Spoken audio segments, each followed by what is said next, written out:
Journal de Vez Info, le podcast. Studio Capanaghi. Mehdi Roland.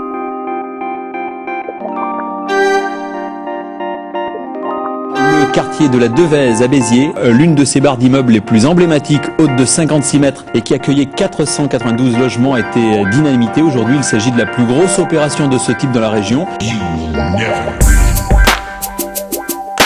Pour protéger les brebis, il faut qu'on arrête le loup. Et il faut être un loup pour arrêter un loup, tu piges ?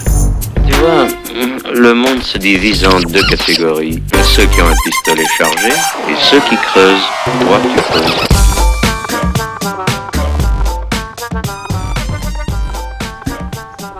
Allez, on est toujours donc en direct au quartier de la Devèze, en face de So-Fresh by Nejim. Je reçois Saïd Talla. Saïd, bonjour. Bonjour. Tout va bien? Tout va Un bien, petit peu chaud, hein? Oui, Non. il fait chaud. Ça fait une semaine maintenant, c'est vrai. Ça chauffe, hein? Ouais. Au quartier de la Devèze à Béziers. On a le soleil, mais un petit peu chaud. Il y a un petit peu de vent là, et on est très content de te recevoir. Moi aussi. Parce que merci d'abord pour l'invitation. Grand plaisir. Ouais. Et d'ailleurs, tu fais l'actualité puisque tu viens de sortir un recueil de poèmes. On va en parler. Mais auparavant, est-ce que tu peux un peu te présenter pour les gens qui ne te connaissent pas forcément? Oui, je m'appelle Saïd Talla, donc je suis né à Casablanca au Maroc en 1967. J'ai fait mes études au Maroc, licence de la sociologie en 1995, puis je suis venu ici en France en 2000. Et depuis, voilà, j'ai fait beaucoup de travail dans le social, dans le culturel. Donc j'étais aumônier, je suis toujours aumônier dans les prisons ici en France et à l'hôpital. Je travaille aussi je me suis engagé dans le travail de dialogue interreligieux. Le groupe Ensemble vers la paix. Oui. de la Devèze. Donc j'ai continué mes études ici en France et j'ai décroché un diplôme de Master 2 en 2019 dans les sciences d'éducation. Félicitations. Oui, déjà. merci. C'était une reprise d'études, hein? Oui, oui. Et à côté de ça, donc ma passion, elle est toujours la littérature, le fait d'écrire donc des poèmes, des nouvelles. Ouais. Donc c'était toujours ma passion et je fais toujours à côté de mes études, Ouais. à côté de mes activités. Ouais. Et l'écriture, le poème, c'est aussi une thérapie du coup. Le livre, là, le recueil. Ouais, le fait que tu écrives tout le temps, ça te fait forcément du bien. Bien sûr, ça me soulage, ça peut-être me même pendant le confinement à côté de aussi, moi, un artiste Vinir aussi. Il y a Vinir qui est à côté de nous, d'ailleurs. Oui. Voilà. Donc, c'est une façon de m'apaiser, de me ressourcer, d'exprimer, bien sûr, mes idées, ma façon de voir les choses, de voir le monde. C'est très important. Ça passe par la poésie, par la littérature en général, et particulièrement par la poésie. Donc, j'avais toujours cette gourmandise de lire la littérature, surtout les romans et les poèmes. Donc j'étais dans le bain de la littérature, soit la littérature arabe ou la littérature occidentale, la littérature française avec Baudelaire, Rimbaud, Stendhal, donc Émile Zola, jusqu'à notre époque avec Christian Bobin et avec d'autres poètes français. Donc c'était toujours la passion, elle est présente. Donc c'est le premier livre que je fais, donc c'est ma première réalisation artistique, si on peut dire, et je l'ai fait en arabe. Donc l'arabe c'était ma langue maternelle.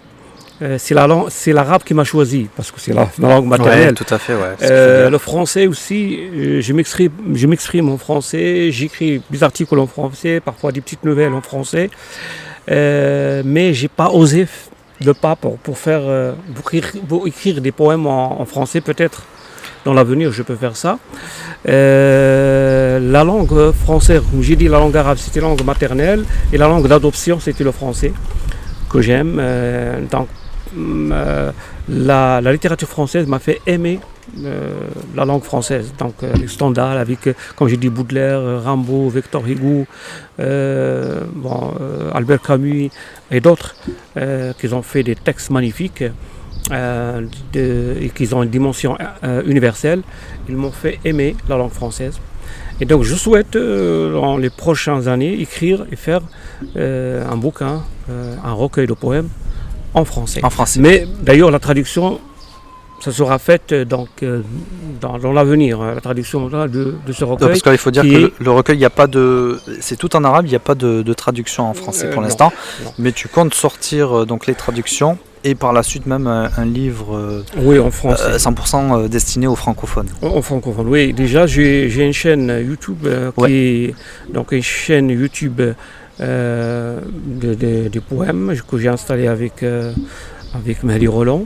On fait des vidéos ensemble, donc le texte, avec la voix, avec les images, avec la musique, pour faire entendre la voix de la poésie. Parce que malheureusement, à notre époque, les gens, ils ont penchant vers la musique, parce que la musique c'est quelque chose qui est universel, international, mais plus vers le roman que vers la poésie. Donc la poésie, on n'entend pas. Et moi, j'ai pensé il faut entendre les gens, la poésie, et donner la valeur à la poésie par la voix, par le son, parce que les gens maintenant, pour la lecture, ça, c'est plus les romans, c'est plus les histoires que En tout cas, là sur la chaîne YouTube, donc c'est Saïtala, donc TALHA. Pour ceux qui, donc sur YouTube, vous tapez directement ça. Vous avez la chaîne. Donc vous avez les vidéos qui sont donc des poèmes en arabe. Il y a la traduction française également, traduction en français. Et puis il y a une petite musique. En fait, c'est quand même des vidéos qui sont vachement apaisantes au final. Et puis ça permet de se familiariser aussi avec la langue arabe. Comme c'est des poèmes aussi, il y a pas mal de rimes. Donc c'est un super outil, la vidéo. Oui, parce que moi je considère que la poésie, le poème, c'est un carrefour où se croisent plusieurs outils de connaissance. Donc il y a la philosophie, donc il y a un lien entre la poésie et la philosophie. Donc la poésie te permet d'exprimer tes idées philosophiques, religieuses, avec une manière un petit peu condensée, donc que tu peux, avec une phrase chargée, tu peux passer plusieurs messages. Donc il y a cette dimension philosophique dans la poésie, aussi d'autres dimensions aussi artistiques, musicales, la musique, donc elle est présente dans la poésie, parce que la poésie se base sur quoi? Sur les rimes, sur le son identique en fin du vers, et surtout la poésie arabe. La poésie arabe, la musicalité, elle est très très très présente. Donc il y a la musique aussi, il y a le théâtre, parce que l'art d'oratoire, il est présent dans la poésie. Sur la poésie arabe, avant, ils faisaient des marchés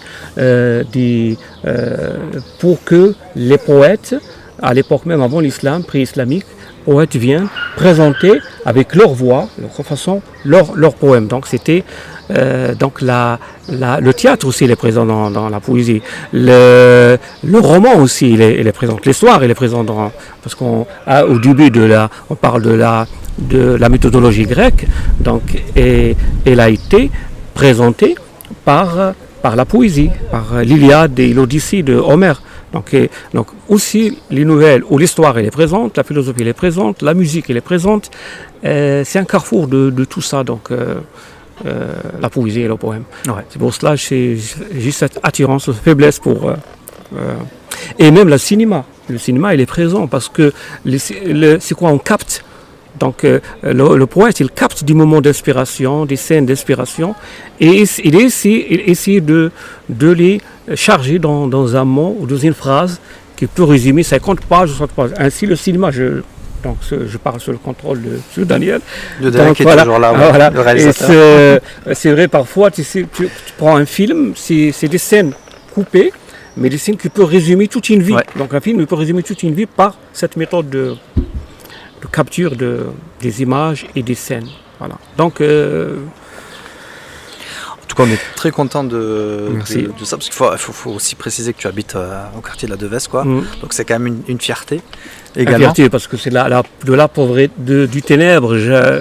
jaillit la lumière. Et de la pauvreté jaillit la richesse. Oui. La richesse spirituelle, la richesse. C'est pas parce qu'on habite dans un quartier pauvre que. Et puis c'est très noble, donc c'est très très bien qu'il y ait ces initiatives. Donc c'est pour ça qu'on souhaitait mettre en avant. Alors, ce que je te propose peut-être, c'est de lire un poème en arabe si tu veux. Ah oui, avec plaisir. Ça serait très très bien d'avoir un petit extrait avant de clôturer. Donc je vais choisir deux petits textes donc qui portent le titre du livre, qui est Hommage aux Blancs. Donc je parle de la couleur. Donc, on n'est pas juste après. C'est pas en fait, vous avez la présentation du livre, il y a le blanc et le noir, c'est-à-dire les deux se croisent, c'est le vivre ensemble. Hein. Mais je parle de la couleur. Chaque couleur, il a une qualité, une spécificité, le noir aussi, le rouge et tout ça. Donc je vais dire une partie de ce poème et une autre partie dans notre poème. Donc Hommage au blanc, Fi Madih al-Abyad. D'ailleurs, celui-là, je pense, on peut le retrouver en vidéo sur la chaîne YouTube, je crois, non? Oui. Celui-là, donc, ça, je m'en rappelle. Oui, c'est le premier poème que j'ai fait déjà.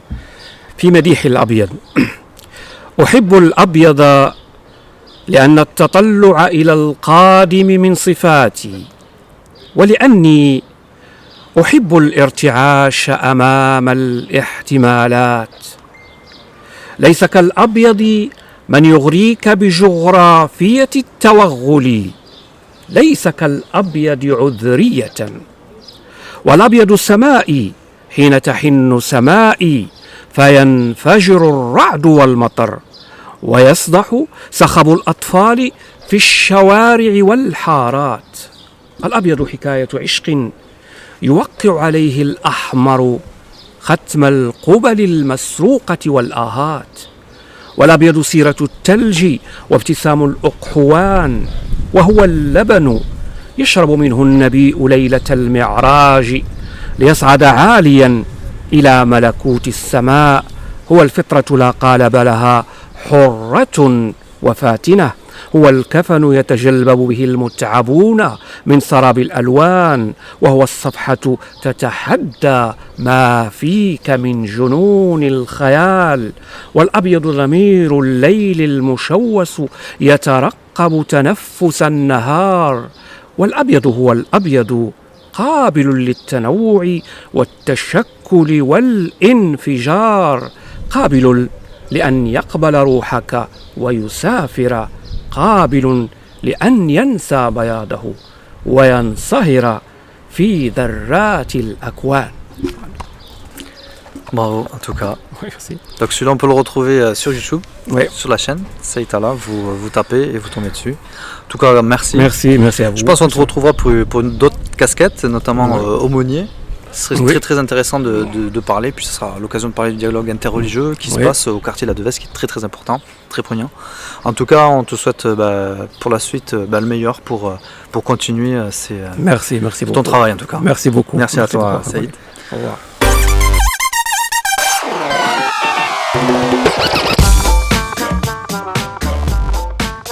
C'était Studio Kapanagi épisode 2. Je recevais le réalisateur du film documentaire Daniel Kupperstein, le poète Saïd Talla, l'artiste rappeur Vinir. Retrouvez ce podcast sur la plateforme d'écoute Ocha, mais aussi Spotify et sur Journal Devèze Info, Facebook, Instagram, YouTube. Un grand merci à mes invités, également à Najim Nourdine Jilali pour leur accueil, à Gérard Antoine Orange La Devèze. Merci à vous de nous écouter. Studio Kapanagi, le rendez-vous des artistes et de la culture. Info sur le quartier.